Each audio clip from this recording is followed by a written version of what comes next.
दोस्तों, इस वीडियो में मैं आपको जानकारी दूंगा कक्षा 10वीं के अध्याय 13। ये जो प्रश्न है बुक में नहीं है, ये आप मैं यहाँ से 2018 के प्रश्न पत्र से इस प्रश्न को लिया हूँ। बहुत इंपॉर्टेंट है और छत्तीसगढ़ में 2018 में सेट ए बी सी तीनों में आया था, ठीक ना। तो चलिए इसकी रचना कैसे करेंगे हम लोग देखेंगे। तो यहाँ पे सबसे पहले जो प्रश्न है, ठीक ना, प्रश्न का जो पहला भाग इसमें दिया गया है कि बी और सी जो है वो 6 सेंटीमीटर है, ठीक। उसके बाद कोण वी जो है इसमें 70 अंश का है और ए और बी बराबर 5 सेंटीमीटर है। ये तीन नाप जो है बुक में एक प्रश्न में दिया गया है और इसी के अनुसार हमको एक परिगत वृत्त की रचना करना है। तो चलिए रचना करते हैं। सबसे पहला हम लोग इसमें क्या करेंगे, परिगत वृत्त की रचना करने से पहले स्टार्टिंग में हम लोग इसमें स्केल की सहायता से एक नाप ले लेंगे, ठीक ना। 6 सेंटीमीटर का बी और सी। तो चलिए यहाँ पे मैं स्केल इस प्रकार से रखूँगा और एक नाप मैं ले लेता हूँ बी और सी 6 सेंटीमीटर का। तो यहाँ से स्केल के में 0 से 6 सेंटीमीटर का एक नाप हमको लेना है, तो मैं इस प्रकार से ले लेता हूँ। ये देखिए 6 सेंटीमीटर ही लेना है आपको, एकदम करेक्ट। 0 से 6 सेंटीमीटर लेने के बाद इस पहला पॉइंट को नाम दे देते हैं हम लोग ए और दूसरा पॉइंट को नाम दे देंगे बी। सॉरी, क्योंकि यहाँ पे हम लोग बी और सी ड्रॉ कर रहे हैं तो इसलिए पहला पॉइंट को हम लोग नाम दे देंगे बी और दूसरा पॉइंट को नाम दे देंगे सी। तो इस प्रकार से यहाँ से हम लोग लिखेंगे, इसको लिखेंगे बी और इसको लिखेंगे सी। उसके बाद हम लोग आगे बढ़ते हैं। इसमें देखते हैं कि हमारा पहला पॉइंट जैसे कंप्लीट हो जाता है तो दूसरा पॉइंट हमारा लिखा हुआ है कोण बी 70 अंश का है। तो इसलिए हम लोग चांदा की सहायता से बी पॉइंट पे रखेंगे चांदा को और नीचे के लाइनिंग को इस लाइन के साथ मिलाएंगे इस प्रकार। देखिए, तो करेक्ट नाप आपको लेना है एकदम। तो इसको हम लोग चांदा की सहायता से मिला लेते हैं। इस लाइन को मिलाने के बाद हम लोग यहाँ से नापेंगे 70 अंश। तो ये 70 अंश देखिए यहाँ पे, बस वहाँ पे पॉइंट डाल दीजिए और इस पॉइंट के साथ, ठीक ना, इस बी पॉइंट को मिला दीजिए।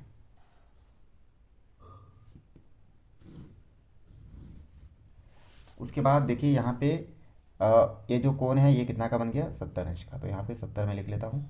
उसके बाद तीसरा पॉइंट यहाँ पे लिखा हुआ है ए बी 5 सेंटीमीटर।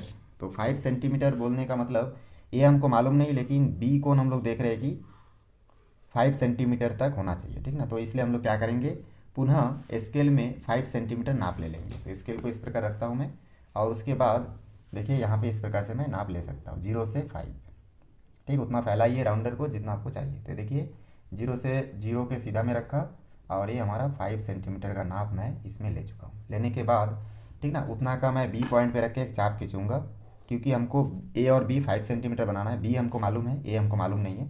इसलिए हम लोग फिर पुनः क्या करेंगे, राउंडर की नोक को बी पॉइंट पे रख के एक चाप मैं ऊपर की ओर खींचूंगा। तो जहाँ पे ये चाप ऊपर की ओर खींचूंगा और इस लाइनिंग को जहाँ पे कट रहा है, ठीक ना, दोनों इस लाइन को जहाँ पे कट कर रहा है उस पॉइंट को मैं क्या करूँगा, सी के साथ फिर मिला दूंगा। तो सी के साथ इस पॉइंट को मिला देने से बी सी, ये दोनों पॉइंट जहाँ पे मिल रहा है उस पॉइंट को हम लोग नाम दे देंगे ए। तो इस प्रकार से हमको एक त्रिभुज मिलेगा ए बी सी। तो त्रिभुज की रचना हमारा कंप्लीट हो गया है। अतिरिक्त जो साइड में जो लाइनिंग वगैरह है इसको हम लोग मिटा सकते हैं। इसके बाद हम लोग आगे इसमें देखेंगे कि जो ए बी सी त्रिभुज बनने के बाद हम लोग क्या कर सकते हैं, इसमें परिगत वृत्त की रचना हमको करना है। इसलिए हम लोग इससे पहले जैसे नाप से बनाते हैं वैसे हम लोग इसमें भी करेंगे। हम लोग बी और सी को नाप लेंगे और बी और सी को करेक्ट नाप लेने के बाद एक बार बी पॉइंट पे रखेंगे और ऊपर एक चाप खींचेंगे जैसे आप लोग देख पा रहे होंगे, और नीचे एक चाप मैं खींच दूंगा इस प्रकार से। और उसी प्रकार से सी पॉइंट पे रखें, क्योंकि बी और सी को हम लोग आधा कर रहे हैं इसलिए बी पॉइंट पे रख के एक बार चाप खींचेंगे। उसी प्रकार सी पॉइंट पे रख के एक बार चाप आप खींच लीजिए जहाँ पे दोनों आपस में कट रहा है, ठीक ना। बस उतना करके आपको क्या करना है, स्केल की सहायता से इन दोनों कटान बिंदु को मिला देना है।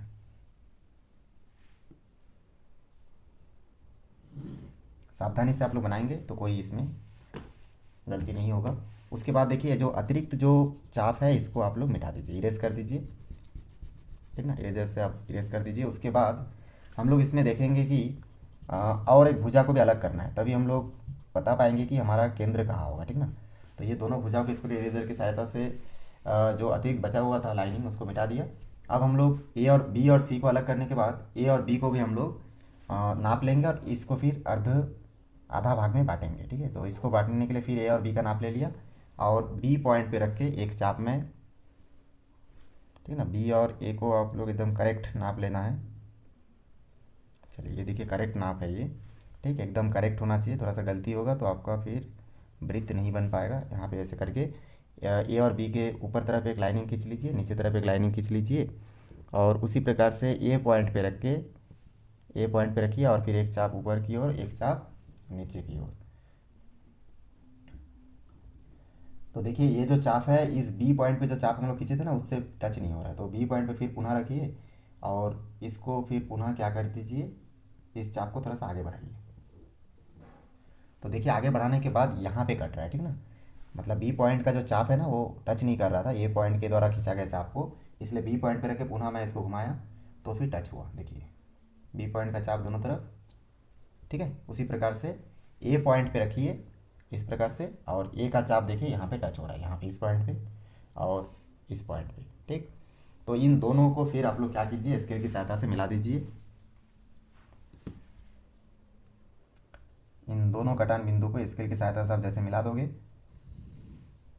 तो आपको इन दोनों पहला लाइन और दूसरा लाइन के बीच में जो जहाँ पे दोनों पॉइंट टच हो रहा है वहाँ पे आपको केंद्र मिल चुका होगा। उस केंद्र को वो मानिए और इस केंद्र पर, ठीक ना, इस केंद्र से कोई भी जो त्रिभुज बनाया हुआ त्रिभुज के किसी भी कोना को मिला लीजिए। ऐसे मिला के आप ऐसे चारों तरफ ऐसे घुमाइए इसको।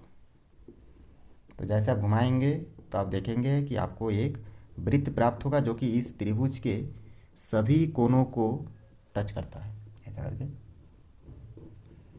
तो बहुत आसानी से आपका जो डायग्राम है वो बन चुका है। ये जो अतिरिक्त चाप हम लोग खींचते हैं, ठीक ना, इसको आप थोड़ा सा इस प्रकार से इरेजर से मिटा दीजिए ताकि वो थोड़ा छोटा बन जाए, ठीक है, और अच्छा भी दिखे। तो इस प्रकार से आप बना सकते हैं। तो इस वीडियो को शुरू से आखिर तक देखने के लिए बहुत बहुत धन्यवाद। दोस्तों वीडियो अच्छा लगे तो लाइक करें, शेयर करें, सब्सक्राइब करें और बेल आइकन को भी प्रेस करें ताकि जब भी मैं कोई नया वीडियो बनाऊँ तो उसका नया अपडेट सबसे पहले आप तक पहुँचे। धन्यवाद।